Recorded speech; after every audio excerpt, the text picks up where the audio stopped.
महाराष्ट्र काय कर्नाटक काय सर्वांनी सबस्क्राईब करा खिलार महाराष्ट्राची शान आणि क्लिक करा बेल आयकॉनवर. एन्जॉय. नमस्कार मंडळी, खिलार महाराष्ट्राची शान चॅनलच्या माध्यमातून आपण नुकतंच इंस्टाग्रामवरती एक रील बघितली होती मंडळी, आणि त्या रीलच्या नंतर आपण यूट्यूबवरती देखील शॉर्ट व्हिडिओ मालकांचे टाकत असतो. आज आपण ज्या मालकांच्या दावणीला आलोय ते डॉक्टर पण आहेत, वेटरनरी डॉक्टर आहेत, आणि त्याचबरोबर सर्वात महत्त्वाचं जर म्हणलं तर आज यांच्याकडे असलेल्या गायीची 3 वेतं झालीत. तिन्ही व्यताला जी पैदास झाली ती वेगवेगळ्या वळूंकडून घेतली, त्याबद्दल जाणून घेऊया. मालक, आम्ही नुकतंच तुमचं इंस्टाग्रामवरती यूट्यूबवरती रील पाहिलं, तर आम्हाला तुमचं संपूर्ण नाव, गाव, फोन नंबर आणि हे कुठं आहे तुमचं गाव ती माहिती द्या. माझे नाव सिद्धार्थ सुविचार चव्हाण, राहणार समडोळी, तालुका मिरज, जिल्हा सांगली. सांगलवाडी रोडला आपला गोठा आहे, समडोळी. मला का आता तुमच्याकडे जी गाय आहे त्या गायीची किती वेत झाली, 2 पैदास पाहतोय, तर ही सगळी माहिती द्या आम्हाला. कुठल्या बैलांची वासरं काय? पहिल्या वेताला नायकोप्पा भोसले स्वर्गवासी सोन्या दाखवलेला, त्याचा खोंड झालता पहिल्या वेताला. दुसऱ्या वेताला शीतल रुपनूर खंडेराजुरी यांचा काळा बैल दाखवला, त्याचा हे खोंड झाला. आणि तिसऱ्या वेताला रावसाहेब तिरपणकरांचा जो मोठा बैल आहे राजा, त्याचीही कालवड पैदास आहे. डॉक्टर, आता तुम्ही वेटरनरी क्षेत्रामध्ये काम करताय, मला एक विचारायचं आहे की गाय एक असताना तिला वेगवेगळे वळू दाखवण्यामध्ये काय फायदा किंवा काय, म्हणजे जेणेकरून आम्हालाही कळेल की एवढी मोठ्या प्रमाणात बैल आहे, मग काही जण एकच बैल निवडतात, त्याचीच पैदास घेत राहतात. वेगवेगळी बैल निवडण्यामध्ये काय वेगळेपण आहे? वेगवेगळ्या खाणीची वेगवेगळी आपण पसंत करणं हे योग्यच आहे, त्यामुळं बदलत राहील पाहिजे बैल.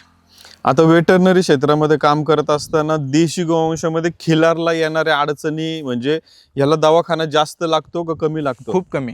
काय काय आणि ह्याला दवाखाना म्हणजे कोणतं इंजेक्शन टोचणे काय त्याला लागतच नाही. आता एक गोष्ट जर पाहायला गेली तर तुमच्या ह्या परिसरामध्ये तुम्ही किती किलोमीटर लांबपर्यंत हे वेटरनरी क्षेत्रामध्ये जाता? आत्ता फक्त समडोळी आणि कवटेपिरांमध्ये चालू आहे. मग आता वेटरनरी क्षेत्रामधलं शिक्षण तुम्ही कुठे घेतलंय? बुधगाव, कोल्हापूर बुधगाव आहे, तिथं कॉलेज आहे.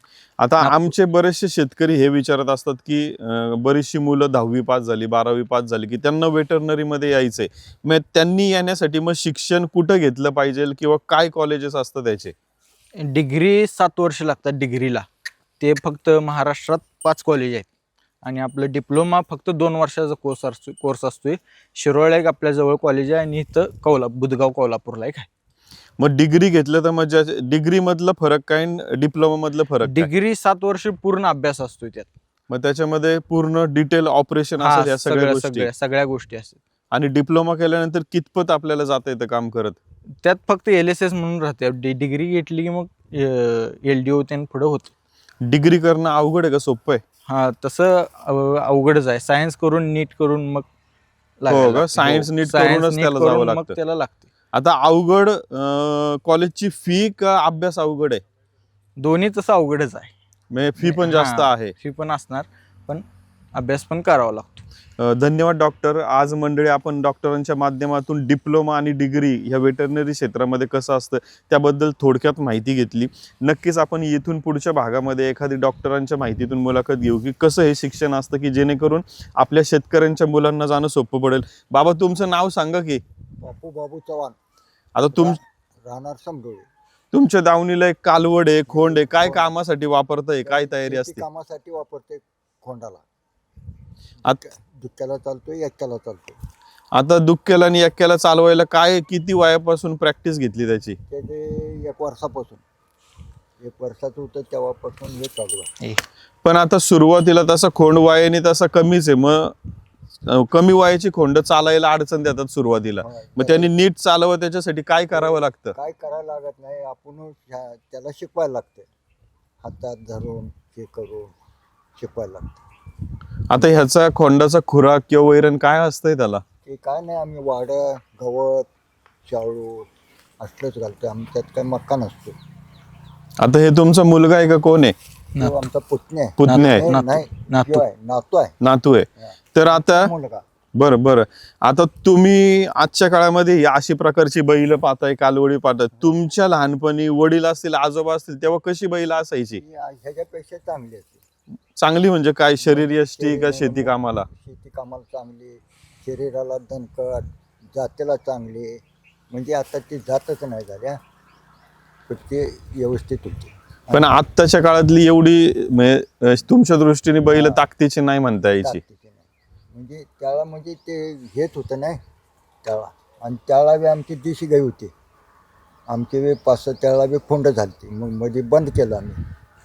मग आता ते जरा वास्तू करायच्या वेळेला ते काही कालवड आणली ती एवढी होती बारकी, मग ते एक वर्षभरानं गाप जाऊन घेतात. आता गोठ्यामध्ये तुमच्या आता ह्या वासरांसोबत त्या वासरांची आईन म्हशी, त्या म्हशींचा काय उपयोग असतो आपल्याला? असे दूध मग दूध घरच्या पुरता का कसं? घरच्या पुरतं पाहिजे, ज्यादा झालं तर डेऱ्याला घालायचं. मग डेअरीला रेट बरा आहे का त्या दुधाला? कारण रेड काय तेवढं नाही, पण ते आता काय करायचं त्याला, पाहिजे ते पण. होय. आम्हाला खायला तर पाहिजे. आता यांची सगळी वैरण हे ते आपण शेतात पिकवतो का विकतचं काय असतंय? नाही, विकतचं काय वाढत तेव्हा कवा तर आणतंय, नाहीतर शेतातलं शेत थोडं आहे. हा होय, तेच की नदीकडे गवत आहे, जरा वैरणीचं म्हणजे राहणार नदीकडेला आहे. आता आम्ही ऐकलंय की नदीच्या इकडे जी वैरण असते, आता नदीला मगरी किंवा ह्यांचा पण त्रास ऐकलंय आम्ही तुमच्या भागामध्ये. मग कसं काळजीपूर्वक करावं लागतंय काम? जरा गेल्यावर जरा दंगा करत करत जायचं, मग ते एकदा दंगा झाली की ती येतच नाही. तेवढं का आमच्या भागात काय अजून हे झालं नाही. धन्यवाद मालक मंडळी. आज आजोबांच्या माहितीतनं जुन्या काळातली बैल आणि आत्ता ह्याबद्दल थोडासा आढावा घेतला. डॉक्टर, आता आम्हाला बऱ्याचदा काही काही यांना समस्या येते, गाय आम्ही भरतो, वळूकडं जाऊन भरतो, पण ती गाय गाभण राहत नाही, गाय परत रिवर्स येते, किंवा मग ह्याच्यावर काय अडचणी असतील? गाईला अडचणी असतील, वळूला अडचणी असतील, का प्रवासात काय अडचण होत असेल? प्रवासामुळे पण कसं होते, गायला एक प्रकारचा स्ट्रेस येतोय. मग तिथं गेल्यावर मग 1 तासभर थांबून पूर्ण गाय शांत होऊन स्ट्रेस कमी होऊन गायचा मग भरली पाहिजे गाय. मग आता ह्याच्यामध्ये मला काय म्हणायचं की ह्याच्यामध्ये दोष गाईला दिला पाहिजे, प्रवासाला दिला पाहिजे, का त्या वळूला दिला पाहिजे? तसं पूर्ण दोष कोणाला देऊन चालणार नाही याच्यात. कारण एक वळू मालक कोण घरला गाय घरपोच सेवा देतात, कोण नाही देत.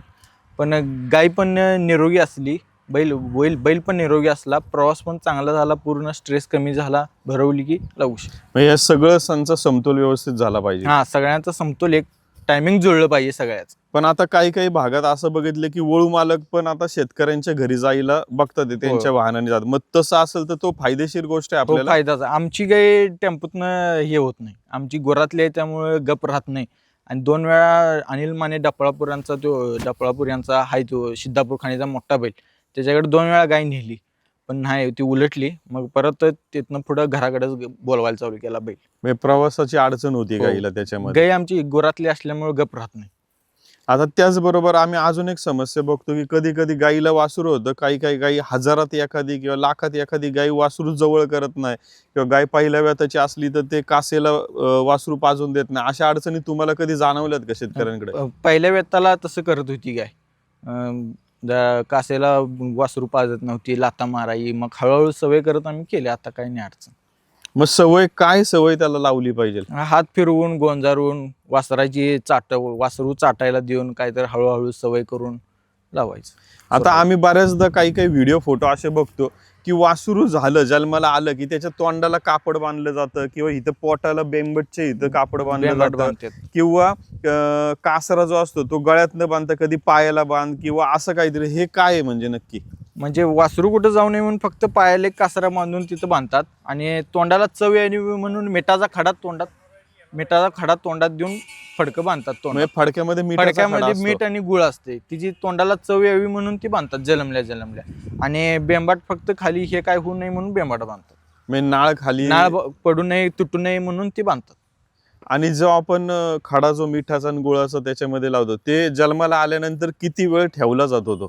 तो विरगळूपर्यंत थोडा एवढा खडा ठेवायचा, आणि तो एक विरगळूपर्यंत काढून टाकायचं. एकदाच ते करायचं फक्त. सुरुवातीला फक्त एकदाच वेल्या. आणि बेंबीला जे आपण कापड बांधतो ते बेंबी म्हणजे नाळ सुकली की मग हे करायचं, ती काढायचं.